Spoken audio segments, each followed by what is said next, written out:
La consommation récréative de cannabis se développe en Europe comme aux États-Unis dans les années 60 et 70. Elle devient vite un symbole de contre-culture très apprécié des médias. Bien que peu d'études existent sur ses effets, l'ONU inscrit le cannabis sur la liste des produits stupéfiants aux côtés de l'héroïne, de la cocaïne et du LSD. 20 ans plus tard, l'Europe découvre que la situation a évolué et le cannabis s'est banalisé. Au sein des pays européens, le regard porté sur le phénomène varie fortement. Chacun lui applique des degrés de tolérance divers. Et au cours des années 80 et 90, c'est le statut légal du cannabis qui suscite de nouveaux débats. Mais les données objectives manquent encore pour évaluer l'impact de sa consommation sur la santé publique. Les études se sont multipliées sur le phénomène et son évolution, sur les effets du cannabis sur l'organisme en général et le cerveau en particulier. Mais la médiatisation de certains résultats semble avoir surtout ravivé les polémiques, inquiété l'opinion et suscité des décisions politiques contradictoires.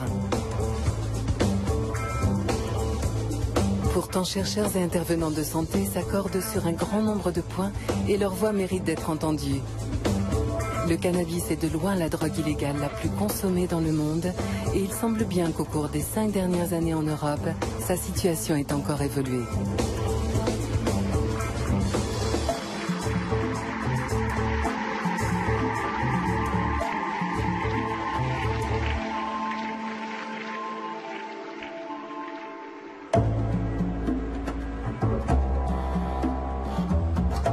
En Europe, la référence en matière de drogue, c'est l'Observatoire européen des drogues et des toxicomanies, un organisme indépendant qui œuvre depuis 1993 pour le compte de la Commission européenne.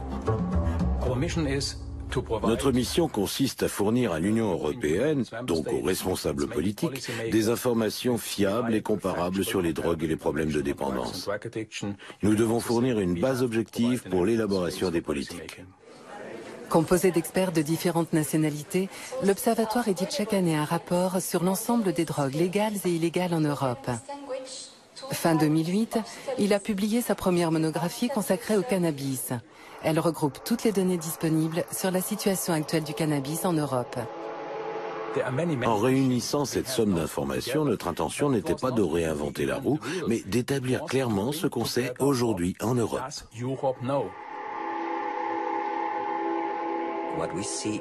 Au cours de ces dernières années, depuis 2000-2003, on constate que dans de nombreux pays, la consommation de cannabis semble se stabiliser. Elle a augmenté pendant une dizaine d'années, mais elle a atteint un point où cette progression s'est maintenant interrompue. Aujourd'hui, sur environ 300 millions d'Européens de 15 à 64 ans, 71 millions ont goûté au cannabis, au moins une fois dans leur vie. Et parmi eux, 13 millions déclarent en avoir consommé plusieurs fois au cours du mois écoulé. Nous avons comparé ces niveaux à ceux des États-Unis, du Canada, de l'Australie. Et les chiffres européens sont relativement moins élevés que dans ces pays. Il y a une dizaine d'années, les taux de consommation étaient très élevés dans quelques pays et beaucoup plus faibles dans tous les autres. On a vu la consommation progresser dans ces pays et ils sont aujourd'hui beaucoup plus nombreux à avoir des taux moyens à élevés. Premier paradoxe, la répartition des différents niveaux de consommation européens semble sans lien avec le degré de tolérance appliqué par chaque pays. Aux Pays-Bas, par exemple, le niveau de consommation se situe dans le milieu de l'échelle, alors que le cannabis y est très accessible. Tandis qu'en France, où se procurer du cannabis est moins facile qu'en Hollande, les taux de consommation sont bien plus élevés. Il est très difficile d'établir un lien direct entre les politiques appliquées au cannabis d'une part et les niveaux de consommation d'autre part. Si ce lien existe, il est sans doute très complexe. À Saint-Denis, à l'Observatoire français des drogues et des toxicomanies, on souligne le profond changement que traduisent ces données. Le cannabis n'est plus une consommation que l'on rencontre uniquement, par exemple, en zone urbaine. On trouve tout à fait des consommations de cannabis à peu près de même niveau en zone rurale. Et de même, au niveau des milieux sociaux, il y a une diffusion de cette consommation dans tous les milieux sociaux. Arrivé à l'âge adulte, bon, ce serait un peu symbolique, 18 ans, il y a maintenant en France une majorité de jeunes qui font l'expérience de ce produit. Donc, du point de vue culturel, on peut dire que l'expérimentation, je ne parle pas de consommation, mais l'expérimentation de cannabis devient un phénomène normal chez les jeunes. Le cannabis n'est donc plus aujourd'hui un symbole de contre-culture. Son usage s'est banalisé, mais le produit lui-même a-t-il changé? Le principe actif du cannabis, ce qui fait de lui une drogue, c'est le tétrahydrocannabinol, ou THC.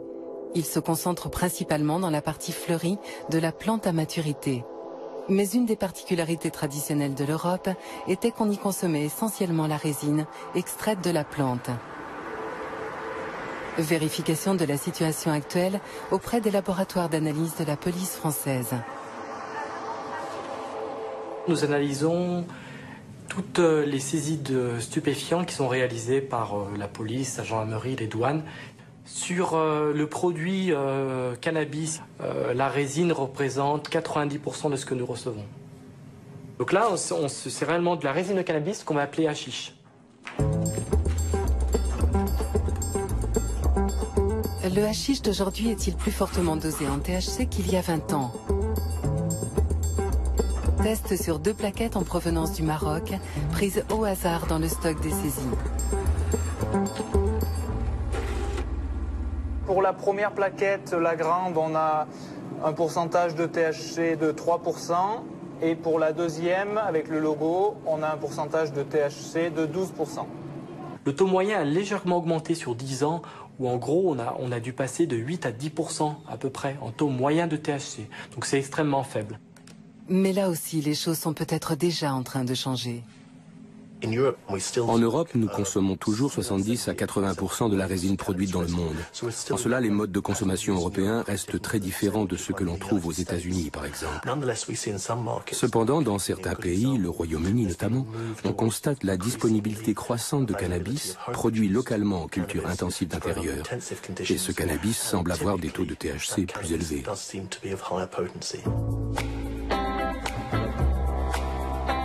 Confirmation de cette tendance à Londres auprès du docteur Leslie King, membre du Conseil consultatif britannique sur l'abus de drogue.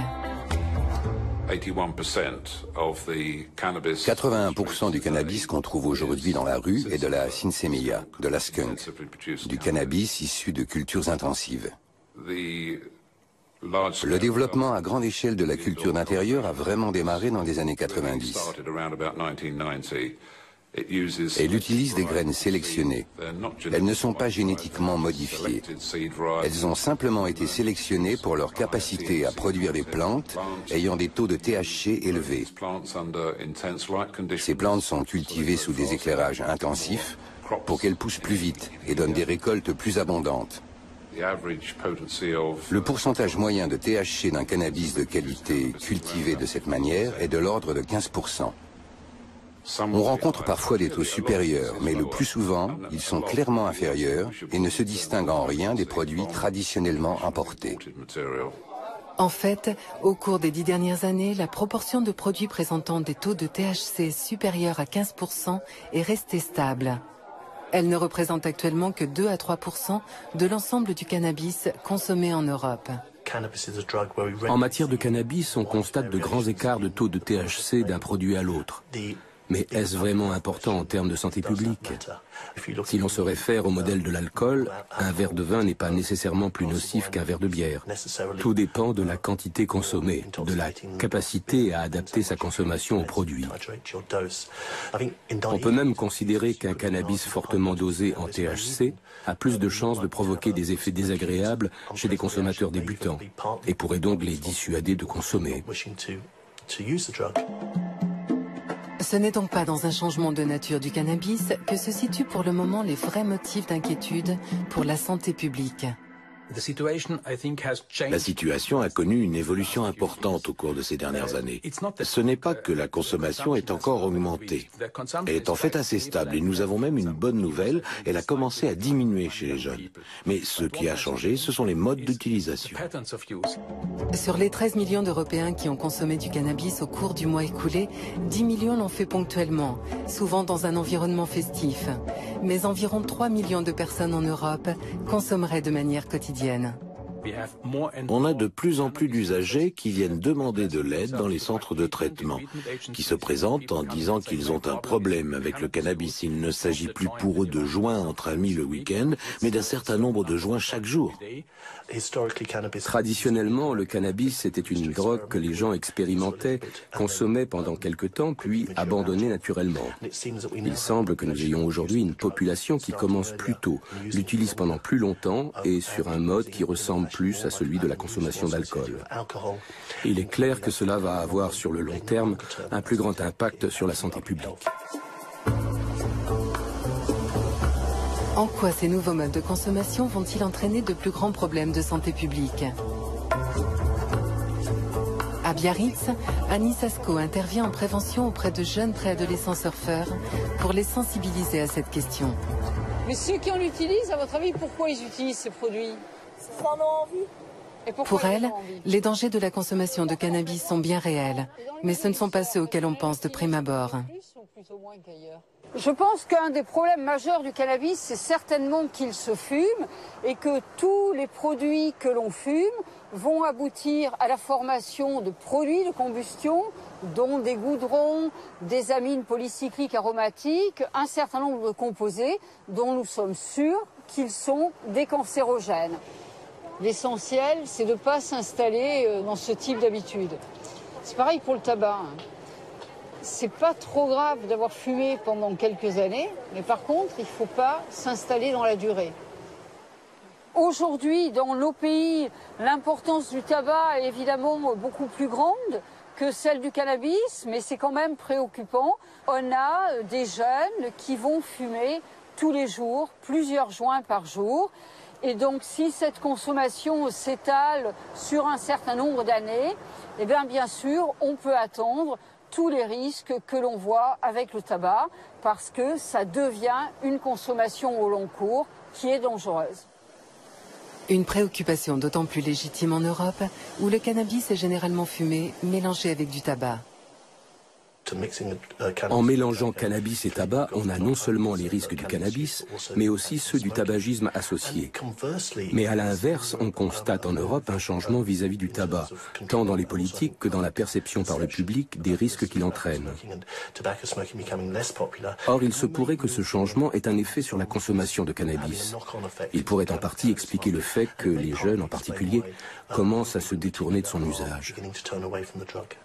Autre paradoxe, le premier danger objectif du cannabis est aussi l'argument de santé qui semble frapper le plus les usagers. Pourtant, les campagnes de prévention se focalisent exclusivement sur les risques liés à ses effets en tant que drogue. Après, tu fumes un joint par semaine ou un joint par jour et après tu sors plus. Tu vas plus à l'école, et tu sors que pour choper ou pour fumer.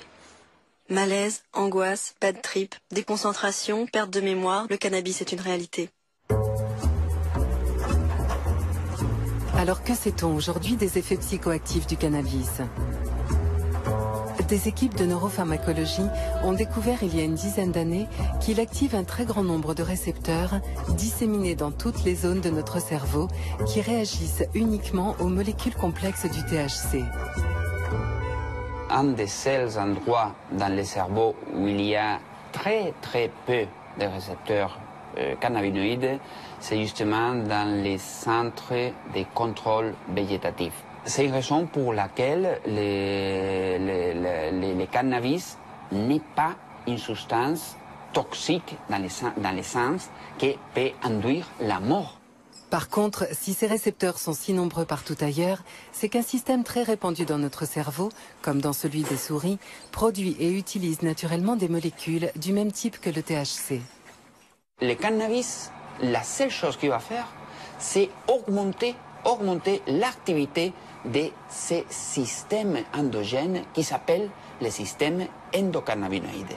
Et ce système endocannabinoïde va être impliqué dans le contrôle de plusieurs réponses physiologiques dans notre cerveau et dans notre organisme. Préciser le rôle exact de ce système et les conséquences de son activation par le cannabis est un des buts du laboratoire. Mais la tâche est particulièrement complexe. Un des rôles qui va jouer le système endocannabinoïde au niveau de la mémoire, c'est faire qu'on oublie tous les souvenirs qui vont avoir un rôle négatif sur nos émotions. Et ça, c'est très important pour avoir un contrôle émotionnel approprié. Si on active avec une drogue exogène ce système, on peut imaginer qu'est-ce que ça va donner. On va avoir du mal à se souvenir de tout ce qui arrive après la consommation de cannabis. Chez des souris exposées au THC, ça veut dire qu'elles vont explorer comme si elles le découvraient pour la première fois un environnement qu'elles ont pourtant visité une demi-heure auparavant. Le système endocannabinoïde, il va aussi jouer un rôle important dans le contrôle général de nos émotions. L'activation avec du cannabis de ces systèmes va induire des effets qui sont difficiles à contrôler. Parce que le cannabis peut augmenter ou diminuer l'anxiété, indépendant de la vulnérabilité du sujet, de l'expérience du sujet, de beaucoup de facteurs. Quelqu'un qui consomme cannabis, c'est difficile de contrôler quels sont les effets réels au niveau de l'anxiété. Ce système endocannabinoïde joue un rôle très très complexe. Alors comment ces subtiles modifications de la biologie de leur cerveau sont-elles vécues par les consommateurs?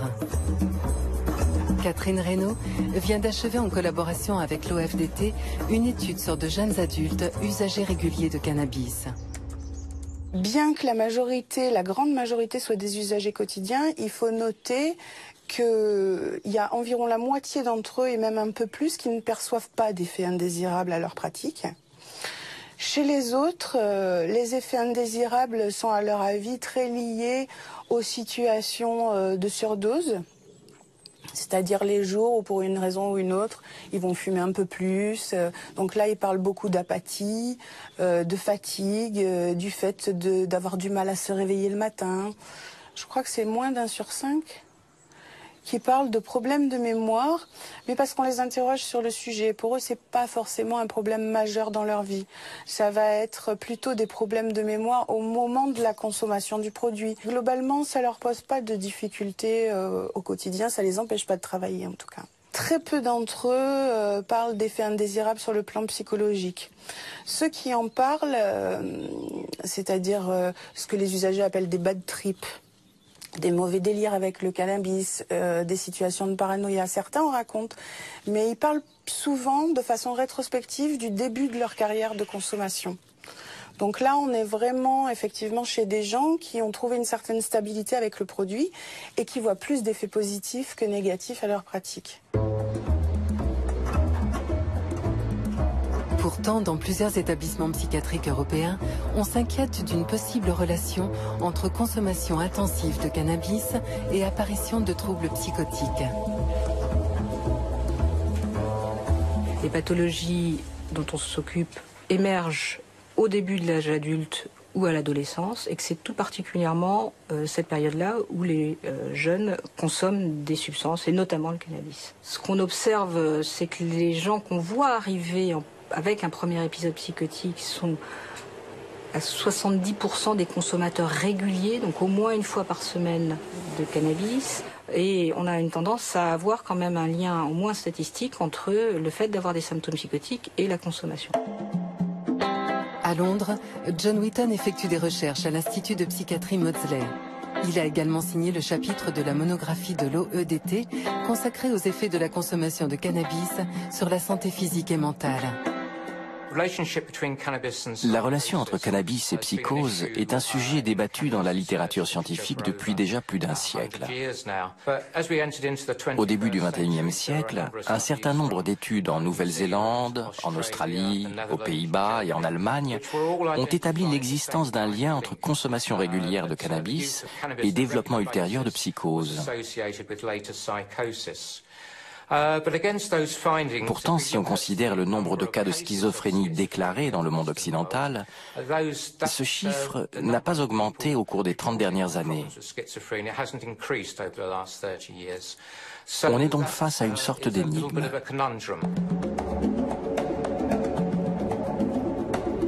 Au département des neurosciences de l'Université de Maastricht, l'équipe du professeur Jim Vanos travaille depuis plusieurs années à résoudre cette énigme. On sait qu'il existe un lien entre consommation de cannabis et développement ultérieur de symptômes psychotiques. Mais ce que l'on ne sait pas vraiment, c'est ce qui se passe dans le cerveau. Par quel mécanisme biologique la consommation de cannabis augmente concrètement le risque de développement de ces symptômes. Aux Pays-Bas, le statut légal du cannabis permet l'expérimentation sur des sujets humains. Rebecca Cooper a débuté une série d'expériences au cours desquelles elle étudie les effets neurobiologiques du THC sur le cerveau de consommateurs diagnostiqués psychotiques. On ne constate pas d'augmentation du risque de développement d'une schizophrénie chez tous les consommateurs de cannabis, mais seulement chez un petit groupe d'usagers. Ce qui conduit bien sûr à l'hypothèse, à la certitude même, qu'il existe des différences de sensibilité à la faculté du cannabis d'induire des psychoses. Après administration de THC, les patients sont introduits dans un scanner de très haute définition. L'objectif, rechercher des interactions possibles entre les modifications neurobiologiques induites temporairement par le THC et celles qui sont habituellement associées aux symptômes psychotiques. Des symptômes psychotiques comme les visions ou les hallucinations ont été associés à un excès de production de dopamine dans une certaine région du cerveau. Et les études sur des animaux ont montré que le THC entraîne également une augmentation de la libération de dopamine dans cette zone. Donc l'idée est que le THC favorise peut-être le risque de développement ultérieur de symptômes psychotiques par l'augmentation de la production de dopamine qu'il induit dans le striatum. Ces expériences dévoileront peut-être une des clés du lien qui associe chez certains cannabis et psychose, mais à l'échelle de la santé publique, le message est déjà clair. D'informer que tout le monde n'a pas les mêmes effets avec le cannabis, c'est une notion extrêmement importante. Et que s'ils ont des effets un peu bizarres, s'ils ne se sentent pas bien, c'est peut-être pas la peine de continuer. Ils peuvent aussi dire qu'ils ont la migraine quand ils fument, ou bien qu'ils sont allergiques tout simplement, se considérer eux-mêmes comme allergiques. C'est en tout cas un message qu'on fait passer à nos patients, pour lesquels là on sait que nos patients psychotiques qui fument généralement se mettent dans des situations où ils aggravent leurs symptômes. Je leur dis parfois, jeter de l'huile sur le feu, c'est pas la peine. C'est peut-être pas ça complètement qui vous a rendu malade, mais en tout cas, c'est un élément qui ne vous aide pas à vous stabiliser, qui ne vous aide pas à aller mieux. Lorsqu'on parle du lien entre cannabis et schizophrénie, on parle d'un tout petit nombre de personnes. L'ensemble des consommateurs de cannabis a une probabilité extrêmement faible d'être confronté à ce type de problème. Alors pourquoi les demandes d'aide pour des problèmes liés au cannabis ont-elles augmenté de façon si spectaculaire en Europe au cours de ces dernières années?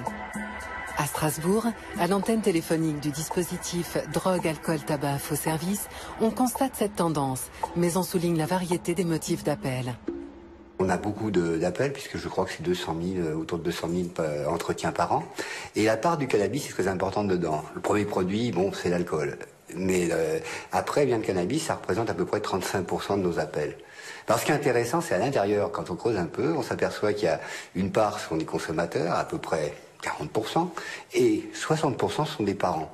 Les mères qui, et c'est pas du tout un cliché, retournent les poches de leurs enfants avant de mettre dans la machine, ils trouvent une petite barrette de shit, ils appellent complètement affolés, etc. Ouais, je fume plusieurs joints par jour. À l'école, c'est dur d'enregistrer quelque chose en étant défoncé. Partout, les campagnes, tout, c'est sur les jeunes parce que c'est massif, effectivement. C'est massif au niveau de l'expérimentation, c'est-à-dire que j'essaye, c'est festif, j'essaye, et puis voilà, puis bien souvent ils arrêtent. Même si on écrit ce qu'on entend, c'est clair, à la fin de la journée, on n'a rien enregistré. Moi, j'ai fait un trimestre comme ça. Il y a eu une campagne cannabis à destination des jeunes, la majorité des appels étaient des 35-45 ans. On essaie de savoir les raisons pour lesquelles la personne consomme, etc. Il y a un certain nombre d'appels où c'est suffisant. C'est-à-dire quelque part, c'est mieux appréhender une situation dans laquelle je me trouve quand je consomme, reposer finalement ses propres repères et prendre conscience de ce que je fais. Mais des cas, c'est pas suffisant. Donc effectivement, là, on a une orientation.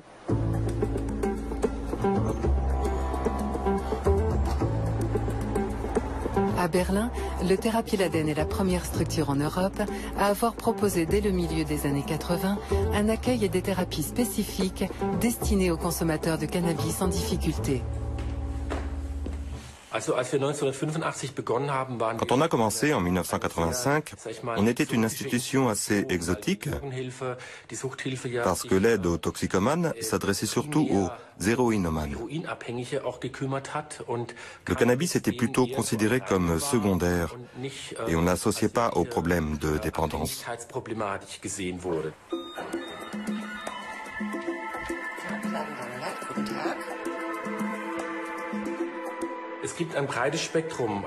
Le panel des gens qui viennent est assez large. Des jeunes à partir de 14 ans jusqu'à des personnes d'une cinquantaine d'années. Nous touchons tous les âges. Les consommateurs de cannabis en difficulté qui nous consultent ont en moyenne 25 ans. Ils ont une dizaine d'années de consommation derrière eux et rencontrent des problèmes depuis quelque temps déjà.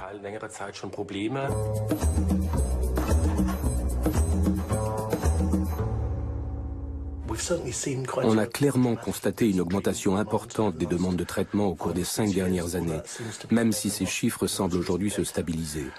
Alors comment l'expliquer? C'est assez difficile. D'une part, il y a eu une augmentation importante des offres de traitement et je pense qu'on a également vu se développer la conscience de l'existence de problèmes liés au cannabis, à la fois au sein des services professionnels et parmi les usagers eux-mêmes. Il y a un petit groupe de consommateurs intensifs qui présentent des signes de dépendance, qui ont réellement des difficultés pour arrêter leur consommation et qui, effectivement, ont besoin d'un traitement similaire à ceux proposés pour les autres substances psychoactives. Et il y a des gens qui auraient plutôt besoin d'un ou deux entretiens centrés sur de l'information.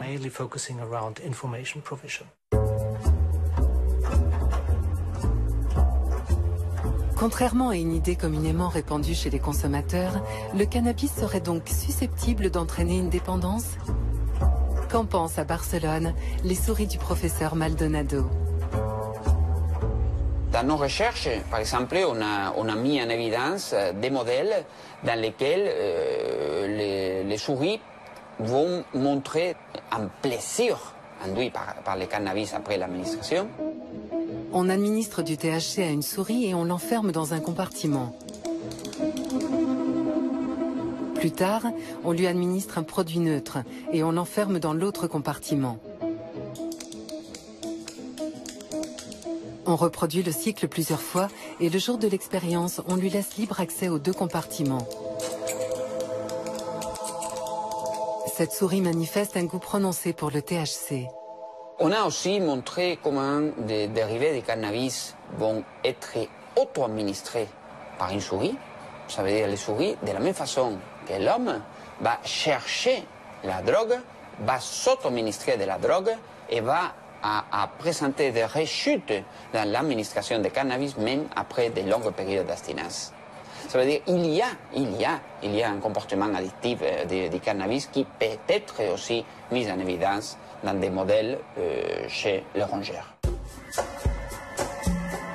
En fait, la question reste très débattue. Les mécanismes en jeu dans les phénomènes de dépendance sont au cœur des recherches les plus récentes en neurobiologie. Et chaque nouvelle découverte peut remettre en question l'interprétation des résultats précédents. Si l'animal s'auto-administre un produit, ça ne veut pas dire, et nous pensons que non, que ce produit est addictif. Ça veut dire qu'il peut entraîner une certaine satisfaction qui pousse l'animal à aller reprendre du produit, mais pas forcément la pharmacodépendance. Ce qui s'est passé il y a quelques années, c'est qu'il a été montré que le plaisir était en lien avec la libération d'un neurotransmetteur, en particulier la dopamine.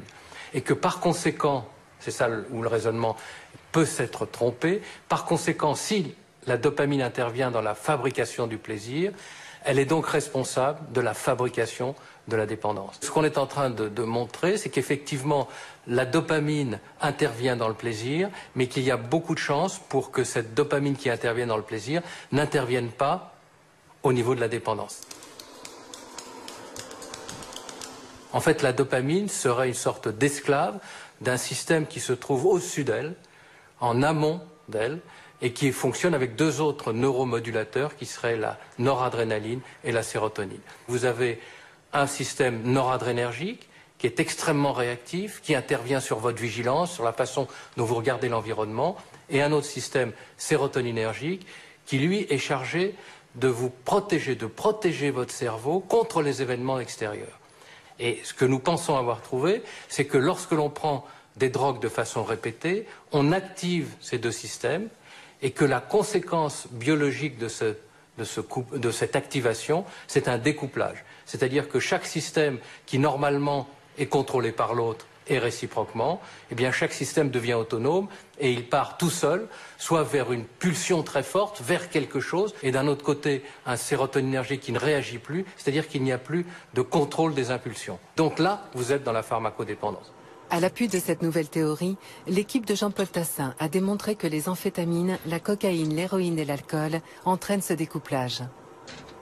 En ce qui concerne le cannabis, eh bien, quand on a essayé de l'injecter à plusieurs reprises, comme on fait pour les autres produits, aux animaux, c'est pas du cannabis qu'on a injecté, mais du tétrahydrocannabinol, à ce moment-là, on n'obtient pas de découplage.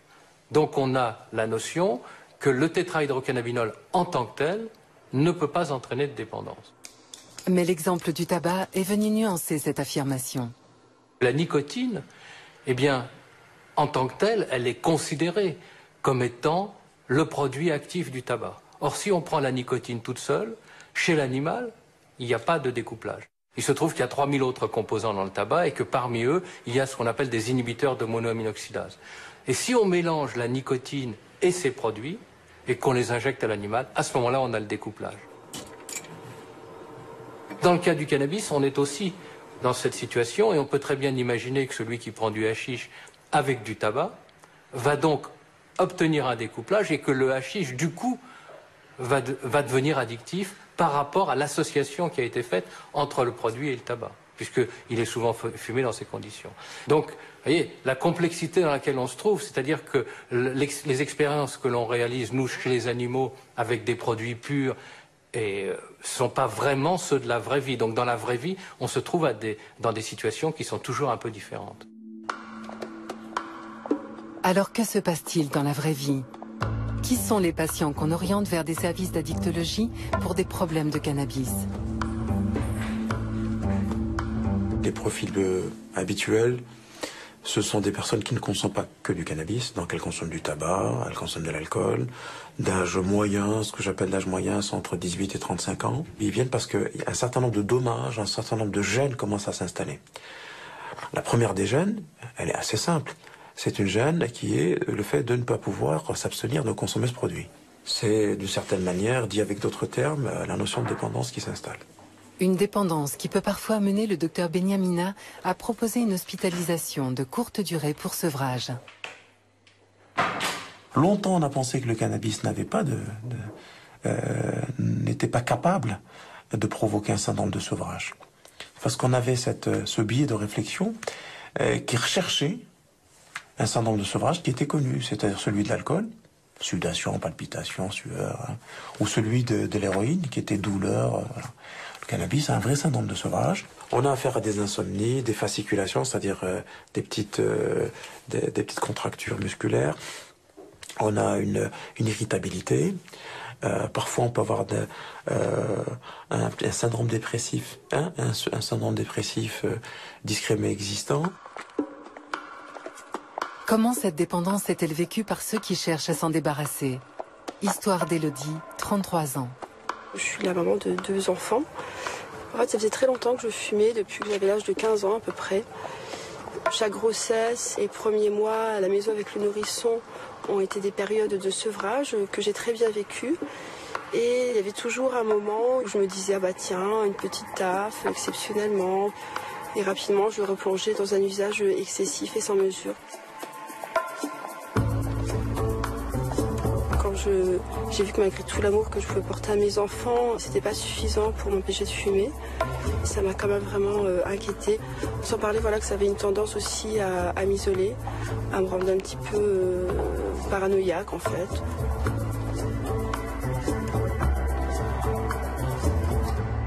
J'ai compris que je s'étais condamnée un petit peu à l'abstinence par rapport au cannabis. Parce que jusqu'à présent, vous pensiez pouvoir consommer? Voilà, jusqu'à présent, je pensais que m'arrêter me donnerait suffisamment de force et de recul pour pouvoir en user avec modération.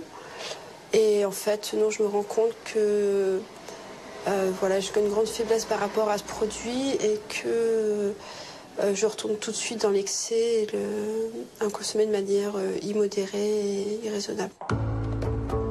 Ça fait un an que je le vois à raison d'une fois toutes les 6 semaines. C'est un suivi assez à distance un petit peu, j'ai envie de dire.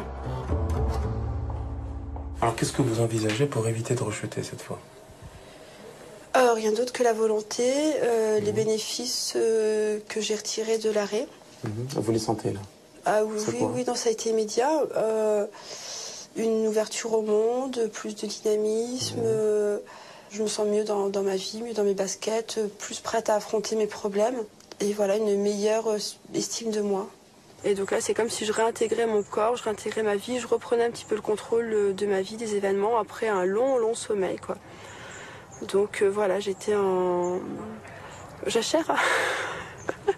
Les codes de Charles O'Brien, avec George Woody, avaient fait un travail qui est resté célèbre. Il a été publié dans la revue Addiction en 1993, dans lequel ils avaient comparé le pouvoir de dépendance des produits.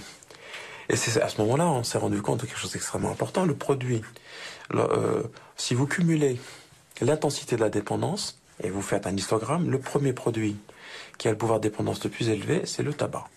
Suivi ensuite par la cocaïne, 3e position l'héroïne, 4e position l'alcool, et le dernier, c'est le cannabis. Ce qui expliquerait pourquoi une part non négligeable des 3 millions d'Européens qui consomment quotidiennement du cannabis ne rencontrent aucun des problèmes habituellement associés à une dépendance aux drogues. Les usagers réguliers qu'on a interviewés sont majoritairement des usagers quotidiens. Et pour le regard de santé publique, sont des usagers qui sont très intensifs. Puisque dans le groupe, on a des gens qui peuvent fumer jusqu'à 20 joints par jour. Pour la grande majorité, on est dans une consommation de 5 à 6 joints quotidiens. Pour eux, qui sont majoritairement des gens qui sont insérés, qui ont réussi leurs études, qui travaillent, le cannabis ne leur a pas posé de difficultés sociales. C'est-à-dire que ça les a pas empêchés de conduire leur vie comme ils l'entendaient. Selon moi, une consommation intensive, même si le sens d'intensif peut être discuté, disons une consommation quotidienne, a sûrement des conséquences, mais n'implique pas forcément des performances diminuées. C'est comme pour l'alcool. Même avec une consommation régulière, on peut rester tout à fait capable d'accomplir de nombreuses tâches. Ça dépend des individus, en fait, de la façon dont la consommation de cannabis s'intègre dans le quotidien. Donc on ne peut pas fixer un seuil de quantité. Cependant, il y a une chose qu'on peut dire clairement. La consommation de cannabis est problématique lorsqu'elle commence très tôt, dans l'adolescence. Les dangers d'une consommation précoce sont sans aucun doute le point sur lequel les chercheurs de tous horizons semblent s'accorder. La période de la préadolescence à la fin de l'adolescence est une période tout à fait cruciale en termes de maturation cérébrale. Le rôle des cannabinoïdes au cours de cette période-là commence à être un tout petit peu étudié, et pour l'instant encore relativement mal connu, mais manifestement le système endocannabinoïde joue un rôle dans cette maturation-là. Lorsqu'on expose des rats au cours de la période péripubertaire, donc des rats adolescents, On observe des modifications à très long terme chez le rat devenu adulte et qui concernent notamment des anomalies de filtrage sensoriel, des anomalies attentionnelles, des anomalies dans les interactions sociales. On sait que les mêmes tests faits chez des rats qui ont été exposés cette fois-ci avec les mêmes doses, même durée, mais à l'âge adulte, induisent un profil d'anomalie complètement différent et beaucoup plus minime. Si nous supposons que le modèle que l'on propose, à savoir ce découplage, est le bon, ce découplage, ou plutôt ce couplage, il s'est mis en place après la naissance. L'individu, quand il naît, il a relativement peu de systèmes modulateurs qui sont en place. Certains ont atteint leur cible, mais relativement peu. Et les interactions qui vont se créer entre ces systèmes vont se faire en fonction de l'environnement et au cours des premières années et jusqu'à l'adolescence. Donc, la solidité de ce couplage dépend de l'histoire de l'individu. Et donc, par conséquent, la proportion ou la propension à défaire ce couplage suivant les drogues dépend de l'histoire de l'individu. Ce qu'on est sûr, c'est que l'un des principaux facteurs pour les pronostics de l'addiction et pour la vulnérabilité à consommer d'autres drogues, c'est l'âge dans lequel la première consommation de drogue a eu lieu, n'importe laquelle. Si on a une consommation d'alcool, de cannabis, de tabac très très tôt dans la jeunesse, ça va être un facteur pronostic négatif pour l'addiction. Actuellement, dans les parcours, l'initialisation de cannabis en moyenne se fait au cours de la 16e année, à 15 ans, 15,2 ans, donc symboliquement, passage grosso modo du collège au lycée. Mais on constate, et cet âge est relativement stable, on ne peut pas dire qu'il y ait une très forte accroissement de la précocité. Par contre, on note quand même dans les enquêtes une proportion non négligeable de jeunes qui commencent le cannabis à déjà des âges beaucoup plus précoces, 13, 12 ans, même certaines enquêtes on va jusqu'à 11 ans. Et là, c'est là où se situe un des facteurs de gravité. Ce sous-groupe de jeunes adolescents particulièrement vulnérables, que l'on retrouve partout en Europe, présente un profil très différent de celui des adultes en situation de dépendance. À Paris, au centre Émergence, Olivier Fan dirige une consultation qui leur est entièrement consacrée.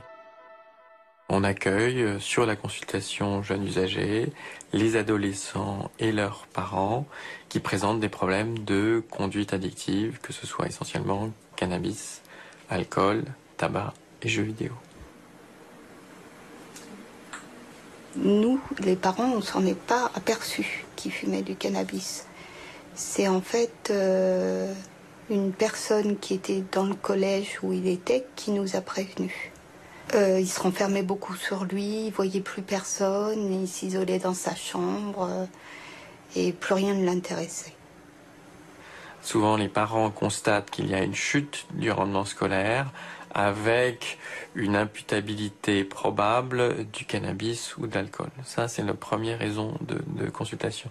La deuxième, ça va être l'ambiance familiale, le non-respect des règles, l'impression qu'il n'y a plus aucune accroche avec l'adolescent. Les enquêtes montrent qu'il y a des liens évidents entre difficultés scolaires, difficultés familiales et consommation de cannabis. Après, de savoir dans quel sens s'établit le lien, c'est beaucoup plus complexe. Mais il y a des liens évidents. C'est une situation d'un adolescent qui nous est adressé pour une forte consommation d'alcool et de cannabis. Cette consommation a des répercussions sur le plan scolaire, puisqu'il n'est plus scolarisé et qu'il n'a plus projet d'avenir. Ça a une répercussion sur les relations familiales, puisque la famille est en train de s'épuiser d'essayer de le faire abandonner cette consommation. Et des répercussions sur l'environnement. Bonjour. On y va? Oui. Il y a 1 an et demi, pourquoi vous êtes venu? Qu'est-ce qui se passait dans votre vie à ce moment-là? Justement, je suis venu avec ma maman parce que c'est elle qui m'a fortement conseillé de venir parce que Je devenais nerveux, enfin il y avait quelques petits problèmes concernant le cannabis. Et mon comportement changeait vachement vite et c'était gênant. À cause du cannabis, tout ce qui me touchait, c'est pas comme si ça me touchait, mais c'est comme si ça me percutait violemment, quoi. Donc je ressentais tout beaucoup plus fort et je me prenais... je me perdais dans mon imagination et j'imaginais tout de suite des choses négatives et ça me rendait un peu dingos. Et donc c'était pas trop possible la vie en communauté à la maison si je me contrôlais pas. Nous aimons bien raisonner en termes non pas de pathologie quand on parle du cannabis, mais en termes de perte de chance pour l'avenir. Un adolescent qui consomme ne sera pas forcément pathologique, mais il perdra une chance de faire des études qu'il aurait pu mener s'il n'avait pas consommé, de lier des relations qu'il aurait pu avoir s'il n'avait pas consommé, de s'entendre, en tout cas d'avoir cette dernière discussion avant le départ avec ses parents qu'il aurait pu avoir s'il n'avait pas consommé. Quand un jeune se retrouve dans un contexte favorable, où il n'y a pas trop de problèmes et où ses motivations, ça sera par rapport à la convivialité, l'intégration au groupe, faire la fête, se détendre, les problèmes ne vont pas trop apparaître. Mais si un jeune est en difficulté, dans ce cas-là, les motivations, ça sera pour prendre de la distance, voire pour oublier. Donc là, on est plus dans des stratégies, presque des stratégies de défense. Et là, le cannabis peut accentuer et accélérer ces difficultés. On en souffre doublement parce qu'on ne sait pas ce que c'est. On nous a expliqué, mais on n'en a jamais consommé. Donc on ne sait pas du tout ce que tu peux ressentir, toi. En fumant, ça, on va dire, je vis dans un système anesthésié. Je suis anesthésié et voilà. Bien sûr, les problèmes de dépendance s'additionnent et s'aggravent avec la durée.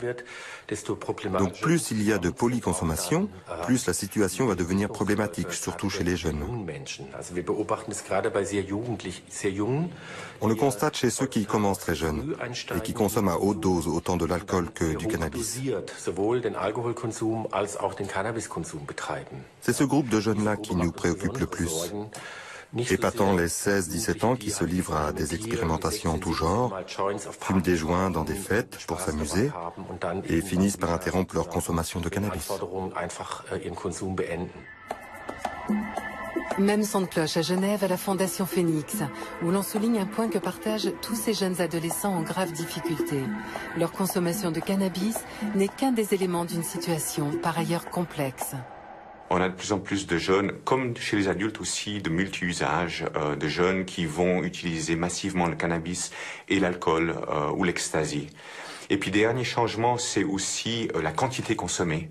On a des jeunes aujourd'hui qui consomment massivement. C'est pas sur la durée d'une soirée, c'est à jeun, massif pour obtenir un effet maximal. Et donc il y a aussi, de par ce type de consommation, vraiment une prise de risque qui est inhérent et qui est nouveau. Il y a toujours avec ça un contexte familial qui est malmené ou qui malmène le jeune.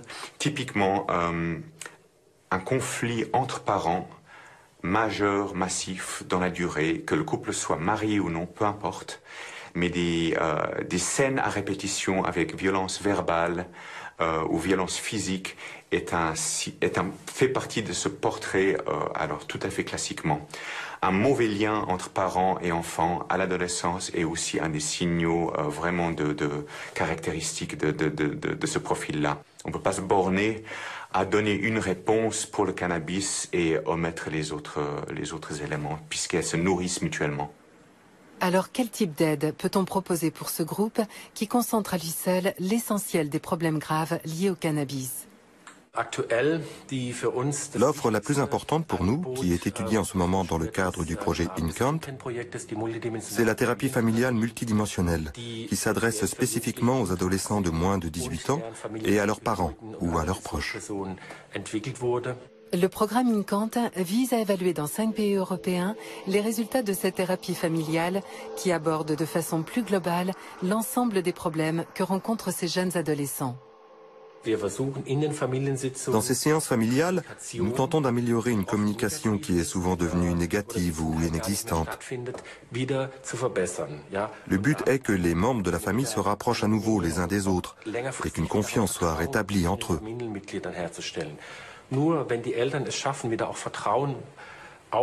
Ce n'est que si les parents parviennent à regagner la confiance de leurs enfants qu'ils retrouveront une autorité parentale et pourront leur dire ce qu'ils ont le droit de faire ou pas. À Genève, la famille Bûcher a suivi avec Philippe Nielsen la thérapie familiale que teste le programme InCant. C'est une des situations qui m'avait été orientée par la justice. Quentin, qui à l'époque, sauf erreur, avait 15 ans, était en prison.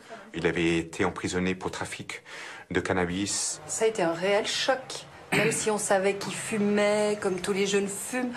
Je crois que quand on voit la police fouiller la chambre de son fils, la mettre à sac pour chercher... Au début, on n'a pas vraiment réfléchi à ce qu'on voulait. On voulait quelqu'un qui nous aide et puis qu'on puisse travailler là-dessus parce que on était tous en détresse, quoi. On est arrivé ici pour moi, principalement, et le problème, il n'était pas qu'à mon niveau, je trouve, personnellement, c'était sur la famille.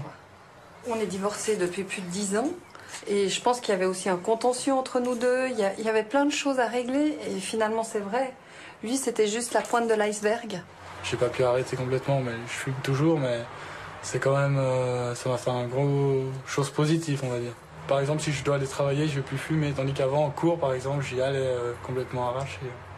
Et dans toute la démarche de Philippe Nielsen, il nous a appris quand même à mettre des règles et un cadre, mais également à nous repositionner par rapport à ça, à ouvrir notre vision, pas pour autoriser, mais pour en tout cas en discuter. Et en tout cas pour moi, ça a été le grand bénéfice. Puis le deuxième grand bénéfice, c'est incroyable, mais c'est surtout vis-à-vis de mon ex-mari par rapport à la famille. On reste les parents de nos enfants et on a vraiment été, grâce à cette thérapie, je dois dire, parents de nos enfants à ce moment-là. Et ça, je crois que ça peut pas se mesurer, quoi. Je crois que ce programme InCant qui donc teste l'efficacité d'une forme de thérapie familiale, mais aussi extrafamiliale sur sol européen, je crois donne un autre souffle à la prise en charge des jeunes avec ces problèmes-là aujourd'hui. Il ne s'agit pas de condamner les drogues en tant que telles, mais d'éviter des consommations abusives dès le plus jeune âge. Et je pense qu'on doit se concentrer sur ces aspects pour diminuer les risques et intervenir vite et efficacement quand des problèmes surviennent. On est en train enfin de former les adultes sur ce premier front qui sont les parents et les éducateurs, les profs, à les sensibiliser, à détecter non pas une consommation problématique de cannabis, mais un mal-être qui peut être momentané ou qui peut se prolonger et puis d'intervenir plutôt ponctuellement et de façon ciblée sur ces jeunes-là. Alors là, je crois qu'il y a vraiment une priorité, oui. La bonne nouvelle, c'est qu'il y a 5 ans, 6,1% des jeunes Européens de 16 ans avaient une consommation régulière de cannabis. Elle ne concerne plus que 3,4% d'entre eux aujourd'hui. Alors, au terme du voyage, quelle est l'ampleur du problème de santé publique posé par le cannabis à l'échelle européenne? Et sur quelles réponses les pays européens sont-ils susceptibles de s'accorder? À Paris, où l'on sent que les polémiques sont encore vives, on souligne les limites des réponses que peuvent apporter les scientifiques sur le sujet. C'est vraiment une source de conflit parfait puisqu'il y a tout dans le cannabis. C'est à la fois un produit qui donne du plaisir, qui modifie un peu les états de conscience, qui peut être dangereux sur la route, qui va être potentialisé par l'alcool, qui va ne donner pratiquement aucune dépendance chez la grande majorité, mais quand même chez certains, il peut quand même y avoir une dépendance psychique. On ne sait pas si elle est vraiment due au cannabis seul ou si elle est due au fait que les individus avaient pris de l'alcool en même temps ou l'avaient fumé en présence de tabac. Donc vous voyez, rien n'est résolu. Est-ce que le cannabis va entraîner des problèmes de psychose? Toutes les réponses sont oui peut-être, mais si c'est le cas, c'est jamais très important comme effet. C'est vraiment une sorte de nœud autour duquel tout le monde va pouvoir se précipiter pour donner un avis qui risque d'être contraire du précédent et qui, en plus, risque de ne pas être faux. L'état de la connaissance sur le cannabis documente des risques objectifs, notamment deux principaux. Le premier, c'est toute la problématique des cancers, qui est liée de toute façon à tous les produits consommés sous forme de combustion. En France, les consommateurs quotidiens de tabac représentent 26,5% de la population. Les consommateurs réguliers de cannabis, 2,3%. On a aussi documenté récemment l'enjeu de la mortalité sur la route liée au cannabis, en estimant environ 200 décès par an. Sur 4620 accidents mortels survenus dans l'année, on estime que l'alcool est responsable de 1300 et le cannabis d'environ 200. En France, les enjeux majeurs de santé publique, c'est avec les produits, le tabac et l'alcool. On est là en termes de coût social, en termes de mortalité liée à la consommation de ces produits, sur des ordres de grandeur qui sont sans commune mesure avec le cannabis. À l'Observatoire européen, on souligne plutôt la constance des avis rendus au fil du temps par les comités d'experts des différents pays. Les gouvernements de nombreux pays, l'Australie, le Canada, la Nouvelle-Zélande, les États-Unis et en Europe, la Suisse, l'Angleterre, la France, ont cherché à comprendre quels sont les véritables dangers du cannabis et quelle est la meilleure réponse face au cannabis. Nous avons relevé 3 points que l'on retrouve dans toutes ces études. Premier point, le cannabis n'est pas un produit inoffensif. C'est très clair dans toutes les études. Ce n'est pas de l'eau pure. Il y a des risques associés à sa consommation. Néanmoins, le second point stipule que ces dangers ont été surévalués, exagérés dans la façon dont le cannabis est présenté au public et dans la manière dont son usage est régulé par les législations. Le troisième point est plutôt une recommandation que l'on retrouve dans tous ces travaux. Au lieu de sanctions pénales, la meilleure façon de répondre à l'usage illicite du cannabis serait d'appliquer des solutions alternatives, comme par exemple des amendes, un traitement ou une assistance si besoin, ou des sanctions administratives. Chaque fois qu'un comité scientifique a été consulté par son gouvernement sur la question du cannabis, ses conclusions ont été similaires. Alors pourquoi les pays européens ne s'appuient-ils pas sur ce socle commun pour harmoniser leur politique ? Nous allons aussi loin que possible, mais j'imagine que derrière cette question, vous me demandez jusqu'à quel point nous influençons les politiques. Et si c'est le cas, eh bien, sachez que ce n'est pas notre rôle. Nous fournissons nos informations et nos analyses aux politiques et il leur appartient ensuite de prendre leurs décisions. Il y a de nombreuses différences, mais je pense qu'elles découlent toutes du fait que la législation internationale impose, avec quelques réserves, l'obligation de considérer la possession de cannabis comme un délit.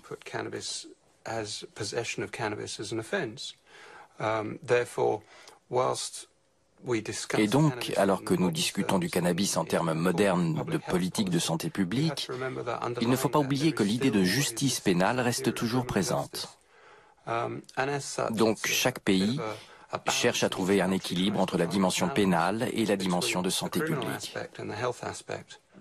La controverse autour du cannabis, ou plutôt la différence d'approche, qui fait que l'on peut être gardé une nuit au poste de police dans certains pays, alors que l'on peut acheter librement dans d'autres, reste une réalité qui va, je pense, continuer à susciter des discussions. En fait, les questions de santé publique posées par la banalisation du cannabis ressemblent beaucoup à celles que suscitent nos consommations massives de drogues légales. Elles nous renvoient finalement aux ambiguïtés de notre attitude à leur sujet. Il n'y a pas de politique européenne commune sur l'alcool. L'âge légal varie, qui peut en acheter, en boire, où l'on peut en boire.